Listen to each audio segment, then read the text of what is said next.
اے ابا جان، آپ نے اندھیرے میں چراغ اور غمخوار کے بغیر قبر کی پہلی رات کیسے گزاری؟ بسم اللہ الرحمن الرحیم۔ السلام علیکم۔ جلیل القدر تابعی بزرگ حضرت سیدنا حسن بصری رحمۃ اللہ تعالی علیہ اپنے گھر کے دروازے پر تشریف فرماتے کہ وہاں سے ایک جنازہ گزرا۔ آپ رحمۃ اللہ تعالی علیہ بھی اٹھے اور جنازے کے پیچھے چل دیے۔ جنازے کے نیچے ایک بچی زارو قطار روتی ہوئی دوڑی چلی جا رہی تھی۔ وہ یہ کہہ رہی تھی، اے ابا جان، آج مجھ پر وہ وقت آیا ہے کہ پہلے کبھی نہ آیا تھا۔ حضرت سیدنا حسن بصری رحمۃ اللہ تعالی علیہ نے جب یہ درد بھری آواز سنی تو آنکھیں اشک بار، دل بے قرار ہو گیا۔ دست شفقت اس غمگین و یتیم بچی کے سر پر پھیرا اور فرمایا، بیٹی، تم پر نہیں بلکہ تمہارے مرحوم بابا جان پر وہ وقت آیا ہے کہ آج سے پہلے کبھی نہ آیا تھا۔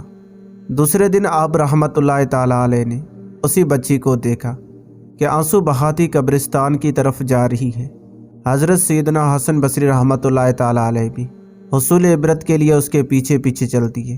قبرستان پہنچ کر بچی اپنے والد مرحوم کی قبر سے لپٹ گئی۔ حضرت سیدنا حسن بصری رحمۃ اللہ تعالی علیہ ایک جھاڑی کے پیچھے چھپ گئے۔ وہ بچی اپنے رخسار مٹی پر رکھ کر رو رو کر کہنے لگی، اے ابا جان، آپ نے اندھیرے میں چراغ اور غمخوار کے بغیر قبر کی پہلی رات کیسے گزاری؟ اے ابا جان، کل رات تو میں نے گھر میں آپ کے لیے چراغ جلایا تھا، آج رات قبر میں چراغ کس نے روشن کیا ہوگا؟ اے ابا جان، کل رات گھر کے اندر میں نے آپ کے لیے بچھونا بچھایا تھا، آج رات قبر میں بچھونا کس نے بچھایا ہوگا؟ اے ابا جان، کل رات گھر کے اندر میں نے آپ کے ہاتھ پاؤں دبائے تھے، آج قبر میں ہاتھ پاؤں کس نے دبائے ہوں گے؟ اے ابا جان، کل رات گھر کے اندر میں نے آپ کو پانی پلایا تھا، آج رات قبر میں جب پیاس لگی ہوگی اور آپ نے پانی مانگا ہوگا تو پانی کون لایا ہوگا؟ اے ابا جان، کل رات تو آپ کے جسم پر چادر میں نے اڑائی تھی، آج رات کس نے اڑائی ہوگی؟ اے ابا جان، کل رات تو گھر کے اندر آپ کے چہرے سے پسینہ میں پہنچتی رہی ہوں، آج رات قبر میں کس نے پسینہ صاف کیا ہوگا؟ اے ابا جان، کل رات تک تو آپ جب بھی مجھے پکارتے تھے میں آ جاتی تھی، آج رات قبر میں آپ نے کسے پکارا ہوگا اور پکار سن کر کون آیا ہوگا؟ اے ابا جان، کل رات جب آپ کو بھوک لگی تھی تو میں نے کھانا پیش کیا تھا، آج رات جب قبر میں بھوک لگی ہوگی تو کھانا کس نے دیا ہوگا؟ اے ابا جان، کل رات تک تو میں آپ کے لیے طرح طرح کے کھانے پکاتی رہی ہوں، آج قبر کی پہلی رات کس نے پکایا ہوگا؟ حضرت سیدنا حسن بصری رحمۃ اللہ تعالی علیہ غم کی ماری اور دکھیاری بچی کی یہ درد بھری باتیں سن کر رو پڑے اور قریب آ کر فرمایا، اے بیٹی، اس طرح نہیں بلکہ یوں کہو، اے ابا جان، دفن کرتے وقت آپ کا چہرہ قبلہ رخ کیا گیا تھا، آیا اب بھی اسی حالت پر ہے یا چہرہ دوسری طرف پھیر دیا گیا ہے؟ اے ابا جان، آپ کو صاف ستھرا کفن پہنا کر دفنایا گیا تھا، کیا اب بھی وہ صاف ستھرا ہی ہے؟ اے ابا جان، آپ کو قبر میں صحیح و سالم بدن کے ساتھ رکھا گیا تھا، آیا اب بھی جسم سلامت ہے یا اسے کیڑوں نے کھا لیا ہے؟ اے ابا جان، علماء فرماتے ہیں قبر کی پہلی رات بندے سے ایمان کے بارے میں سوال کیا جائے گا تو کوئی جواب دے گا اور کوئی مایوس رہے گا، تو آپ نے اس سوال کا درست جواب دیا ہے یا ناکام رہے ہیں؟ اے ابا جان، علماء فرماتے ہیں کہ بعض مردوں پر قبر کشادگی کرتی ہے اور بعض پر تنگی، تو آپ پر قبر نے تنگی کی ہے یا کشادگی؟ اے ابا جان، علماء فرماتے ہیں کہ کسی میت کے کفن کو جنتی کفن سے اور کسی کے کفن کو جہنم کی آگ کے کفن سے بدل دیا جاتا ہے، تو آپ کا کفن آگ سے بدلا گیا یا جنتی کفن سے؟ اے ابا جان، علماء فرماتے ہیں کہ قبر کسی کو اس طرح دباتی ہے جس طرح ماں اپنے بچھڑے ہوئے لال کو فرط شفقت سے سینے کے ساتھ چمٹا لیتی ہے اور کسی کو غضبناک ہو کر اس قدر زور سے بھینچتی ہے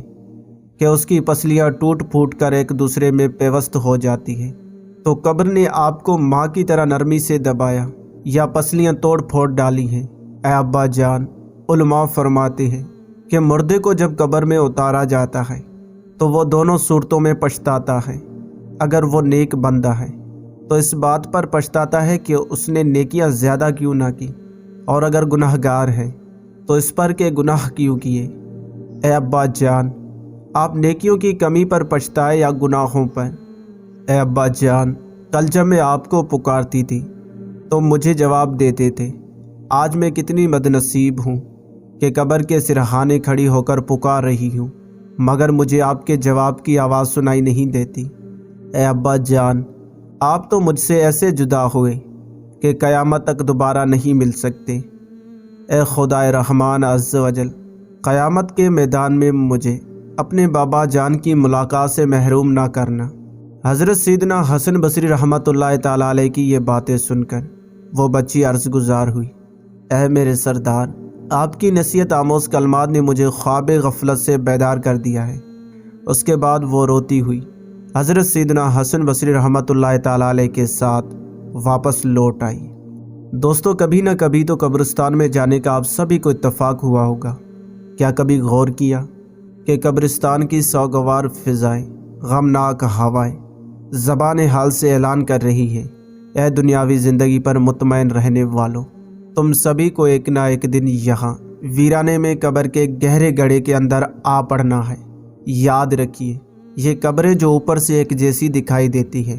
ضروری نہیں کہ ان کی اندرونی حالتیں بھی یکساں ہوں۔ جی ہاں، اس مٹی کے ڈھیر تلے دفن ہونے والا اگر کوئی نمازی تھا، روزے رکھنے والا تھا، فرض ہونے کی صورت میں اپنی زکوٰۃ پوری ادا کرنے والا تھا، رزق حلال کمانے والا تھا، بقدر کفایت حلال روزی پر قناعت کرنے والا تھا، تلاوت قرآن کرنے والا تھا، تہجد، اشراق و چاشت اور اوابین کے نوافل ادا کرنے والا تھا، عاجزی کرنے والا تھا،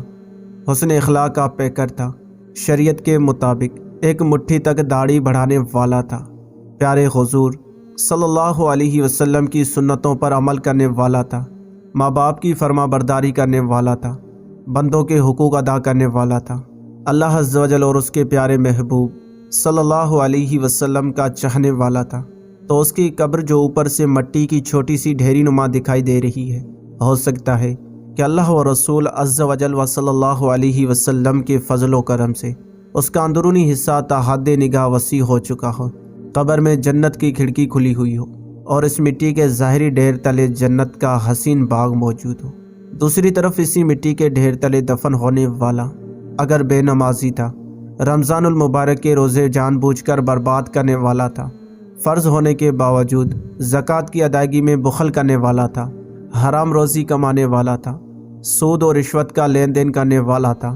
لوگوں کے قرضے دبا لینے والا تھا، شراب پینے والا تھا، جوا کھیلنے والا تھا، شراب و جوئے کے اڈے چلانے والا تھا، مسلمانوں کی بلا اجازت شرعی دل آزاریاں کرنے والا تھا، مسلمانوں کو ڈرا دھمکا کر بھتہ وصول کرنے والا تھا، تاوان کی خاطر مسلمانوں کو اغوا کرنے والا تھا، چوری کرنے والا تھا، ڈاکہ ڈالنے والا تھا، امانت میں خیانت کرنے والا تھا، زمینوں پر ناجائز قبضے کرنے والا تھا، بے بس کسانوں کا خون چوسنے والا تھا، اقتدار کے نشے میں بدمست ہو کر ظلم و ستم کی آندھیاں چلانے والا تھا، داڑھی منڈوانے یا ایک مٹھی سے گھٹانے والا تھا، فلمیں ڈرامے دیکھنے دکھانے والا تھا، گانے باجے سننے سنانے والا تھا، گالی گلوچ، جھوٹ، غیبت، چغلی، تہمت و بدگمانی اور تکبر کا عادی تھا، ماں باپ کا نافرمان تھا، تو ہو سکتا ہے تو مٹی کے اس پرسکون نظر آنے والے ڈھیر تلے بے قراری کا عالم ہو، جہنم کی کھڑکی کھلی ہوئی ہو، آگ سلگ رہی ہو، سانپ اور بچھو دفن ہونے والے کے بدن پر لپٹے ہوئے ہوں، اور ایسی چیخ و پکار مچی ہو جسے ہم سن نہیں سکتے۔ دوستو، ان قبرستانوں کی ویرانیوں کو دیکھیے اور غور کیجیے، کیا جیتے جی ہم میں سے کوئی کسی قبرستان میں ایک رات ہی تنہا گزار سکتا ہے؟ شاید کوئی بھی ہمت نہ کر پائے۔ تو جب جیتے جی تنہا رہنے سے گھبراتے ہیں تو مرنے کے بعد جب کہ تمام دوست و احباب اور سارے عزیز و اقارب چھوٹ چکے ہوں گے، عقل سلامت ہوگی، سب کچھ دیکھ اور سن رہے ہوں گے، مگر ہلنے جلنے اور بولنے سے بھی قاصر ہوں گے، ایسے ہوش ربا حالات میں اندھیری قبر کے اندر تنہا کیوں کر رہ پائیں گے؟ اپنا حال تو یہ ہے کہ اگر آسائشوں سے بھرپور خوبصورت کوٹھی میں بھی تنہا قید کر دیا جائے تو گھبرا جائیں۔ اللہ پاک سے دعا ہے کہ اللہ پاک ہمیں مرنے سے پہلے سچی اور پکی توبہ کرنے کی توفیق عطا فرمائے اور دنیا میں رہتے ہوئے زیادہ سے زیادہ نیک اعمال کرنے کی توفیق عطا فرمائے، آمین۔